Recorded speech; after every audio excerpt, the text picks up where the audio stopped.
आप लोगों ने काफी डिमांड किया था जब मैंने एनमेट का एक स्ट्रेटेजी सेशन यहाँ पे एनमेट का जो पैटर्न चेंज हुआ है वो पैटर्न मैंने एक वीडियो बनाया था आप लोगों के लिए। तो काफी सारे स्टूडेंट ने मुझसे डिमांड किया कि मैम कौन सी विंडो में हमें एग्जाम देना चाहिए, या फिर हमें प्रिपरेशन कैसे करनी है, कैट के साथ साथ कैसे मैनेज करना है। और हम लोगों का मान लो कि मेरा मैथ्स अच्छा नहीं है, या फिर मेरा रीजनिंग वाला सेक्शन वीक है, या फिर वर्बल में इतना सारा वोकैब कैसे याद करना। तो बहुत सारे क्वेश्चन थे, ठीक है। तो उन्हीं सारे क्वेश्चंस के लिए मैं आज आप लोगों के साथ में आई हूँ। और आपके साथ में आज है आशीष मोटवानी। हाय आशीष। एक्चुअली आप लोग देख पा रहे होंगे कि रिवॉल्यूशन कितना ज्यादा हो गया है। जब पहले मैं सेमिनार्स में अपने स्टूडेंट्स को इनवाइट करती थी तो वो लोग ट्रैवल करके आते थे, और वो जस्ट एक लिमिटेड नंबर ऑफ स्टूडेंट्स को ही अपनी बातें, मतलब अपना जो एक्सपीरियंस था वो शेयर हो पाता था। हार्डली 80, हार्डली 100 या 200 स्टूडेंट्स के बीच में। लेकिन आज आशीष अपने घर से बैठ के सबको अपना जो एक्सपीरियंस रहा है वो शेयर हो सकता है बहुत आराम से। तो ये एक बहुत अच्छा रिवॉल्यूशन है। तो आज हम लोग सारे पॉइंट्स पे तो बात नहीं हो पाएगी। आज वन बाय वन हमारा हमने जो आशीष के साथ प्लान किया है, फर्स्ट इज हमारा रहेगा कि इन्होंने प्रिपेयर कैसे किया क्वांट सेक्शन के लिए, वर्बल सेक्शन के लिए, मतलब जिसको आप एनमेट में लैंग्वेज स्किल बोलते हो, और रीजनिंग सेक्शन के लिए। फिर हमारा नेक्स्ट जो प्लान रहेगा कि एनमेट में मॉक कैसे देना चाहिए और कौन कौन सी विंडो में आपको एग्जाम देना चाहिए, ठीक है। तो अगर मैं आशीष के बारे में आपको थोड़ा सा एक क्विक इंट्रोडक्शन दूं, तो आशीष ने 2018 में एनमेट दिया था। अभी वो एमडीआई में स्टडी कर रहे हैं, एमडीआई गुड़गांव, ठीक है। और उनका कैट में जो कैट 2018 में स्कोर था 98.36, राइट अभी आशीष? जी मैम। हाँ, 98.36 in CAT and 238 in NMAT. 238 in NMAT, right, जहाँ पे स्टूडेंट्स 210, 220 पे आके ऐसा हो जाता है कि बहुत अच्छा स्कोर आ गया। तो 238 इन एनमेट एंड 99.56, राइट, 99, हाँ 99.75 इन स्नैप, ठीक है। तो इन्होंने अपना एनमेट, कैट, सैट, ये सारे, इनको इवन आईएफटी का भी कॉल इनका कन्वर्ट था, कोलकाता वाला, है ना आशीष? आईएफटी कोलकाता, ठीक है। चलिए, तो आज हम वन बाय वन, सबसे पहले जो हम यहाँ पे डिस्कस करने वाले आशीष के साथ में कि उन्होंने अपना क्वांट के लिए कैसे प्रिपेयर किया था, ठीक है।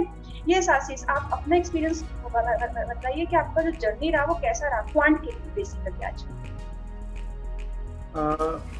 तो बेसिकली जर्नी मतलब कैसा है कि आपको, अगर आप सिर्फ एनमेट फोकस कर रहे हो तो आपकी जर्नी बहुत अलग रहेगी। और अगर आप सारी एग्जाम्स टारगेट करें जैसे कि कैट, स्नैप, एनमेट, ये सारी एग्जाम्स अगर आप टारगेट करें तो आपकी जर्नी और प्रिपरेशन थोड़ी अलग रहेगी। अगर आप सिर्फ एनमेट फोकस करेंगे तो जैसे कि आप एक बहुत कॉम्प्लेक्स लेवल के क्वेश्चंस पे नहीं जाएंगे। उसी प्रकार से अगर आप कैट, एनमेट, ये सारे एग्जाम्स दे रहे हैं तो पहले के जो कुछ महीने होते हैं, जब तक सारी एग्जाम्स पास में नहीं आती, सितंबर अक्टूबर, तो उससे पहले आप एक जनरल पढ़ाई करेंगे, हर तरीके के सम्स, हर लेवल के सम्स, सारी चीज़ों का एक्सपोजर लेंगे।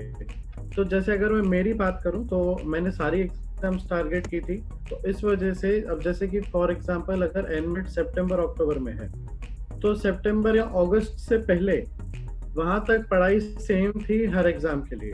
कि जैसे आप क्वांट कर रहे हो तो क्वांट में आप हर डिफिकल्टी लेवल का, हर कैटेगरी का सम आप एक्सपोजर लोगे उनका। तो उस तरीके से एक जनरल ओवरव्यू रहता है। और जैसे जैसे एनमेट पास आ रहा है तो अगर आपको एनमेट पे फोकस करना है, या अगर आप पहले से ही सिर्फ एनमेट की पढ़ाई कर रहे हैं, तो अगर हम क्वांट सेक्शन की बात करें तो एनमेट का जो क्वांटिटेटिव एबिलिटी सेक्शन है उसको आप ब्रॉडली 4 कैटेगरीज में डिवाइड कर सकते हैं।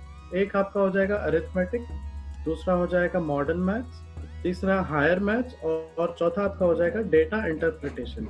अब अगर बारी बारी बात करें तो जैसे अरिथमेटिक का वेटेज है वो काफ़ी ज़्यादा रहेगा, जैसे कि परसेंटेज हो गया, और simple interest, compound interest, time and work, time, speed, distance, ये जो सारी चीज़ें हो गई। तो प्रॉफिट एंड लॉस, तो इनके क्वेश्चंस 2-2, 3-3 ऐसे होते हैं। मतलब अलग अलग विंडो, अलग अलग डे पर डिपेंड करता है किसके कितने होंगे, पर इनका वेटेज अरिथमेटिक का काफ़ी ज़्यादा अच्छा रहता है। अगर आप मॉडर्न मैथ्स देखेंगे तो पीएनसी, प्रोबेबिलिटी, या जो लॉग हो जाता है, फंक्शंस हो जाते हैं। अब फंक्शन के तो इतने क्वेश्चन नहीं आते हैं, पर लॉग का जैसे है तो 1 या 2 क्वेश्चन आपको हमेशा मिलेंगे ही मिलेंगे। पीएनसी, प्रोबेबिलिटी के 2-3 क्वेश्चन आ जाते हैं। मतलब इसमें यहाँ पे इतना डरने जैसी कोई बात नहीं है, क्योंकि हर लेवल के क्वेश्चंस नहीं आते। एक नॉर्मल या मीडियम लेवल तक के क्वेश्चन ही आते हैं, बहुत डिफिकल्ट नहीं आते। तो वो हो जाता है। और उसके बाद अगर आप हायर मैथ्स देखेंगे, तो हायर मैथ्स में आपको मिल जाएगा अलजेब्रा आ जाएगा और आपका ज्योमेट्री आ जाएगा। तो अलजेब्रा का इतना जो है, अब उसमें आपको जो क्वेश्चंस आ जाते हैं, तो उसमें अलजेब्रा का रिलेटिवली अरिथमेटिक से कम वेटेज रहेगा, पर उसका भी रहता है। और उसके अलावा आप जैसे कि अगर इनइक्वालिटीज वगैरह के क्वेश्चन हैं, तो उसमें आपको ये रहेगा कि आपको प्रैक्टिस तो इनइक्वालिटी की करनी पड़ेगी। बहुत ज़्यादा डिफिकल्ट लेवल नहीं, पर आपको एक तरीके का अप्रोच पता होना चाहिए कि वैसे क्वेश्चन सॉल्व कैसे करने हैं। तो उसका हल्का एक्सपोजर और इजी और मीडियम लेवल क्वेश्चंस ये सॉल्व करने चाहिए। और ज्योमेट्री का काफ़ी ज़्यादा वेटेज रहता है। अब ज्योमेट्री का बेसिक क्वेश्चन जो ऐसे नहीं कि कोई डायरेक्ट थियरम आप यूज़ करेंगे और आपका सॉल्व हो जाएगा। तो थियरम तो एक मिनिमम रिक्वायरमेंट है, उसके बाद आप थियरम को अप्लाई कैसे करते हो।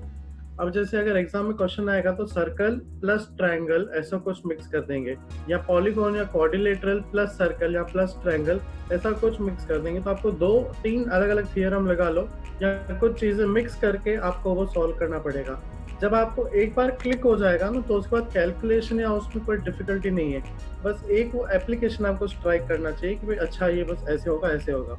तो वो बस माइंड गेम वाला खेल है एक तरीके से।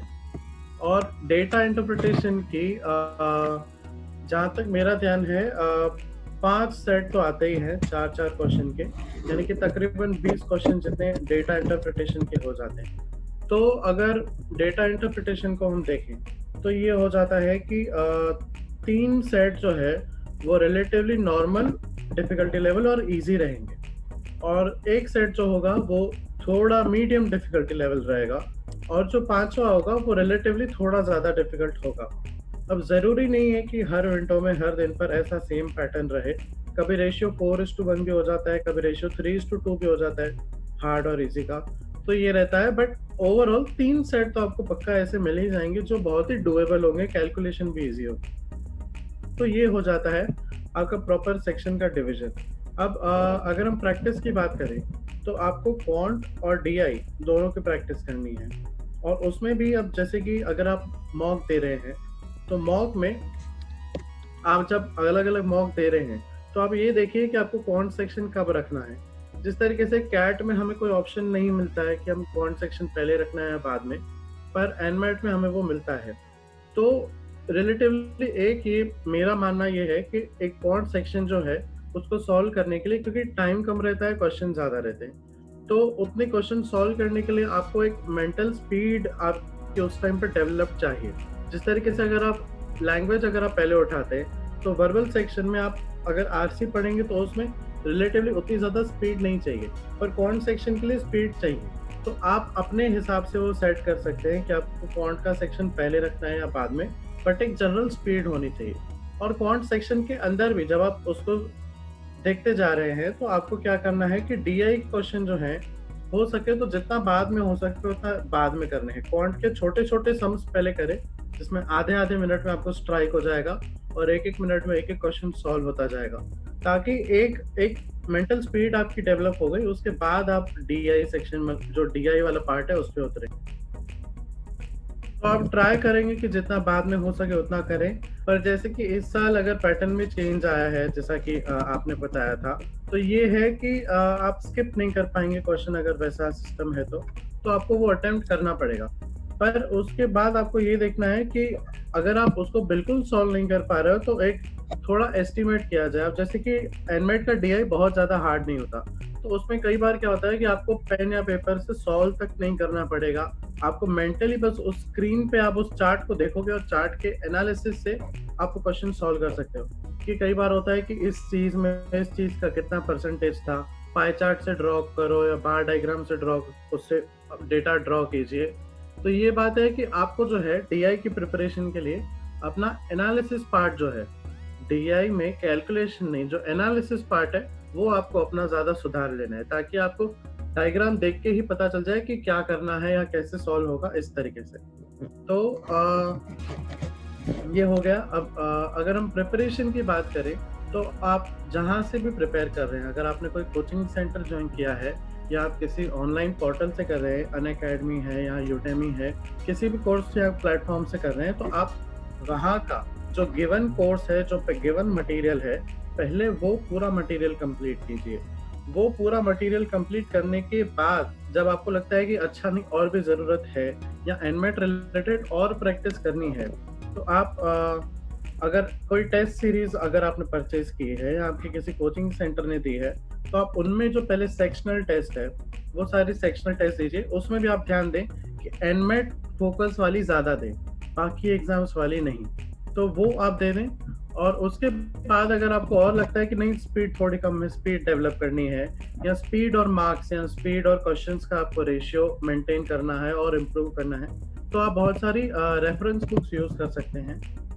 आप जैसे कि अरुण शर्मा है, RS अग्रवाल है, क्वांटम कैट है, तो आप इनमें से कोई भी बुक ले सकते हैं। जैसे पर्सनली मैंने अरुण शर्मा यूज़ की थी अपनी प्रिपरेशन के लिए, तो उसमें ये अरुण शर्मा में हर चैप्टर का level 1, level 2, level 3 difficulty level के हिसाब से क्वेश्चंस की एक्सरसाइज है प्रैक्टिस के लिए।